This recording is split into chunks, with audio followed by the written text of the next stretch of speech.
PDIP kalah di Pilpres, tapi menang di pemilu legislatif.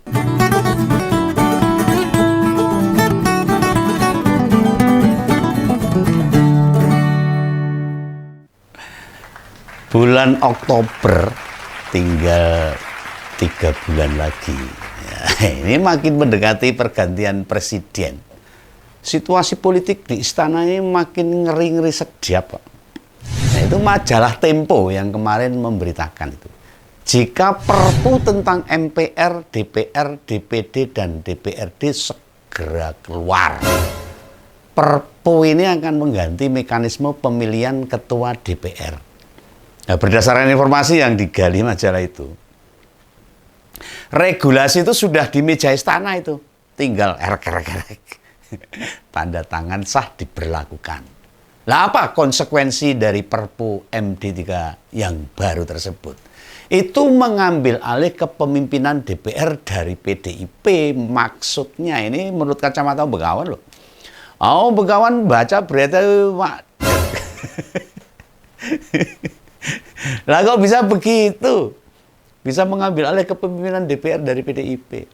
Ya karena PDIP adalah pemenang dari kontestasi pemilihan legislatif. Media besar sekelas Tempo saja tentu tidak asal-asalan menurunkan kabar. Pasti ada sumber yang bisa dipertanggungjawabkan. Meski informasi tersebut didapat dari 5 orang.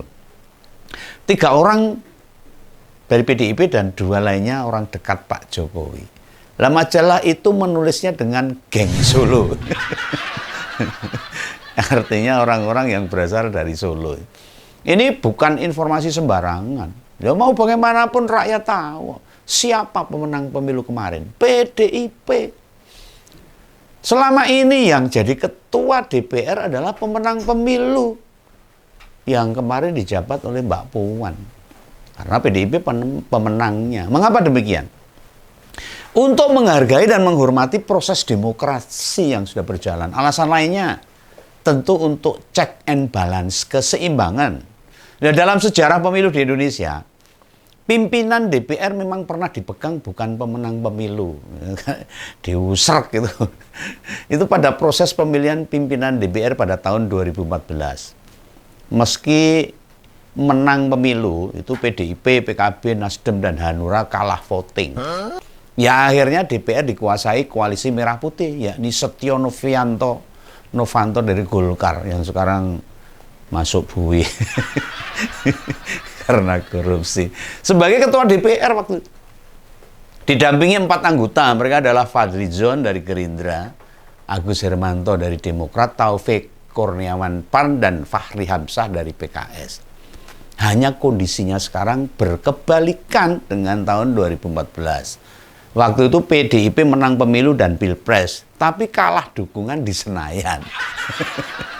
Nah, besok Agustus ini, tanggal 14 Agustus itu sudah pada dilantik itu, baik pusat, provinsi, kabupaten, kota. Lah, usai pelantikan wakil rakyat yang baru, PDIP kalah di Pilpres, tapi menang di pemilu legislatif. Nah, jika mengacu aturan yang ada saat ini, yakni Undang-Undang MD3, pasal 427D, itu Undang-Undang nomor 2 tahun 2018, yang berbunyi, susunan pimpinan DPR terdiri dari 1 ketua dan 4 wakil ketua, yang berasal dari partai politik.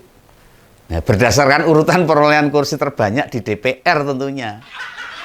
Ya PDIP harusnya yang jadi ketua DPR. Sekali lagi tak baleni ya. Berdasarkan urutan perolehan kursi terbanyak di DPR, tanpa ada perubahan aturan dan hasil pemilu kemarin, ketua DPR harus diberikan pada PDIP. Nah ini kalau ada aturan baru yang pengen jegal atau merebut ketua DPR dari PDIP, ya ini orang-orang yang memang punya niat-niat gak baik. Secara politik, demokrasi diacak-acak lagi. Nah dengan kabar ada perpu buat mengganti aturan itu, berarti ada upaya agar ketua DPR tidak berasal dari PDIP. PDIP nyat medeni, lurus-lurus saja. Dan penerbitan perpu tersebut sebagai jalan keluar supaya parlemen tidak melanggar undang-undang. Tahun 2014 lalu, faktanya begitu.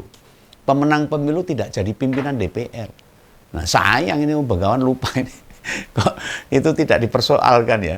Jika ada ngompolers yang masih ingat loh ini, silakan tulis di komentar nih, banyak-banyak nggak apa-apa. Baik haters maupun pendukung ngompol nggak apa-apa. DPR dari pemenang pemilu loh. Ini namanya menghargai suara rakyat. Presiden terpilih adalah orang yang banyak dipilih rakyat. Dan ketua DPR adalah orang yang berasal dari partai pemenang pemilu, harus dibedakan. Artinya ini, rakyat memberi mandat pada partai. Dalam hal ini PDIP sebagai pemenang legislatif, baik tahun kemarin maupun tahun ini, untuk menjalankan fungsi legislasinya. 3 fungsi yang harus dijalankan: pengawasan, budgeting, dan produk-produk undang-undang. Ya, masih pada ingat kan apa fungsi legislatif? Ya tadi yang saya sebutkan. Kalau bahasa Inggrisnya ya controlling, budgeting, dan penyusunan undang-undang. Komposisi sekarang malah ideal. Legislatifnya bukan partai pengusung capres, sehingga pengawasan DPR akan optimal. Ora ginian, ora kong-kalingkong. Ya bisa jadi loh, ada kekhawatiran dari partai pengusung Prabowo. Mereka takut dihambat atau dihalang-halangi dalam semua kebijakan, dipersulit menjalankan program. Beneran begitu? Itu sebuah argumen yang tidak mendasar. Anggota DPR itu kan juga pengen negara maju. Pasti kan ada pembicaraan. Ada sebuah perdebatan untuk menuju yang terbaik. Nah, pada pemerintahan Jokowi Yusuf Kala tahun 2014 hingga 2019, meski tidak memegang pimpinan parlemen loh, toh pemerintah berjalan lancar aja. Malah jauh lebih baik waktu itu. Periode pertama Pak Jokowi, keseimbangan pemerintah terjadi benar-benar seimbang. Nah, kenapa sekarang mereka pada takut? Ada apa? Dan lagi nih loh, mengupayakan Perpu itu atas dasar apa? Dasarnya apa? Perpu bisa dikeluarkan bila memang tidak ada aturan yang mengatur. Lah ini sudah ada aturan yang jelas. Sedangkan perkara tentang pimpinan DPR sudah ada Undang-Undang MD3. Ngapain harus digonta-ganti? Ya ini karena pada takut. Wah, politisi wedi. Buat kali wae kalau takut. Nah, tidakkah justru malah kita pantas curiga ini? Kenapa kabar soal Perpu ini muncul jelang pelantikan DPR? Takut sama Mbak Puan yang sekarang sudah mendunia. Ngewel dengan kepemimpinan PDIP dengan banteng sungune. Dan jika pemerintah Prabowo Gibran tidak punya niat buruk, bekerja sungguh-sungguh demi kepentingan rakyat dan kesejahteraan rakyat, mau DPR dipimpin Rocky Gerung, Pak Refli Harun, bahkan Profesor Renat Kasali, atau dipimpin Om Begawan, ya tidak masalah. Apa sih yang ditakutkan? Buktinya sekarang ini saat ada usulan perubahan kementerian, dari yang semula berjumlah 30 mau dibengkakkan jadi 40. Yo bablas ayo, nggak apa-apa. Oh, Begawan yang nggak setuju ya sebatas konten aja. Nggak bisa bahasa. Memproduksi ngompol, menggalang opini, mendidik rakyat supaya paham rakyat itu tentang politik, melek politik, supaya orang dihapusi. Nah, juga ada perubahan tuh, One Team Press diganti jadi DPA lagi. DPA itu masa Orde Baru tuh, ganti meneh. Siapa yang bisa menghalangi? Nggak ada kan? Jadi sebenarnya masalahnya apa? Masalahnya apa sih? Meski pakai senjata Perpu buat menjegal, bahkan bisa diibaratkan kayak mengkudeta loh ini. Tapi tenang saja, Ketua DPR besok nggak akan dipegang sama Bu Risma atau Pak Ahok. Oh, kalau 2 orang itu jadi Ketua DPR, wah entek, macam-macam genjreng. Lalu mereka nggak ikut pemilihan legislatif, oh, jangan tak usah takut. Saya doakan mereka jadi gubernur aja lah. Atau misalnya ini kemungkinan loh ketua DPR akan diduduki Bang Adian, nah Pitupulu atau Mbak Rike Diah Pitaloka, atau malah Pak Hasto sendiri. Piye kalau gitu? Boten. Nah, mereka punya penugasan lain. Nggak mungkin jadi ketua DPR. Yang tak kalah pentingnya dengan jabatan ketua DPR. Nah, mereka bertiga itu petugas partai yang harus dijalankan mereka. Nah, kabar ini juga sudah ditanyakan loh ke wakil ketua DPR. Kebetulan dia dari Gerindra, yaitu Pak Sufmi Dasko. Nah, dia bilang mereka belum pernah mendengar katanya. Urung krungu, masa? Zaman IT yang sudah canggih gini, ra krungu, tok ra krungu ya iya. Kura-kura dalam perahu mungkin itu loh. Anggota DPR dari Golkar, Pak Adis Kadir juga mengatakan hal yang sama. Dia belum dengar. Dia nanya, itu wacana dari mana itu? Siapa yang ngomong? Malah bilang gitu. Lah Om Begawan jadi ingat isu perpanjangan masa jabatan presiden kemarin yang 3 periode itu. Atau periode presiden yang bertambah 1 kali. Yang ngomong itu ya Menteri Pak Jokowi. Saat itu Pak Jokowi merespon usul itu dengan kalimat, motifnya ingin menampar muka saya. Cari muka dan menjerumuskan saya. Itu dulu itu. Lah sekarang ya mbok presidennya belum komentar tentang itu semua. Sampai aku ngonten saat ini belum berkomentar masalah perubahan undang-undang MD3 ini. Bila ada permintaan revisi undang-undang misalnya, maka harus masuk daftar prolegnas dulu, ojo angger. Ada antriannya itu. Orang jegal antrian yang buru jalur yang ngarep nggak bisa ada antriannya. Memang terkait undang-undang MD3 sempat masuk prolegnas itu.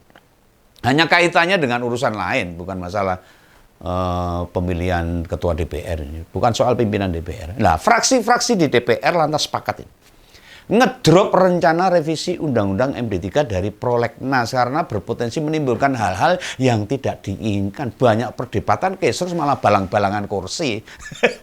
Ya kan, itu berpotensi menimbulkan hal-hal yang tidak diinginkan nantinya. Ya semoga emang benar nih apa yang dikatakan Pak Dasko nih. Ataupun bila memang sudah ada di meja presiden dan dibuang saja, rasa digagas. Lah bukan malah ditandatangani, ndak marahi Kesro itu, repot nanti. Nah, kita harus percaya ini. Om Begawan juga ngono ini, pemerintah Prabowo ini nggak takut sama DPR. Lah nek bener ngapain takut? Nek wis lurus ngapain takut? Jalan aja untuk mensejahterakan rakyat. Toh anggota DPR itu ratusan jumlahnya, cuma 500-an lebih sedikit. Ketua DPR tidak bisa sembarangan mengatur, apalagi menggiring hal-hal tertentu, tidak bisa. Atau kesepakatan tertentu, kong kali kong tidak bisa. Demi kepentingan partai. Nah, keputusan DPR ya hasil dari kesepakatan semua fraksi yang ada di DPR. Di alat kelengkapan DPR itu. Bukan kemuanya ketua, enggak.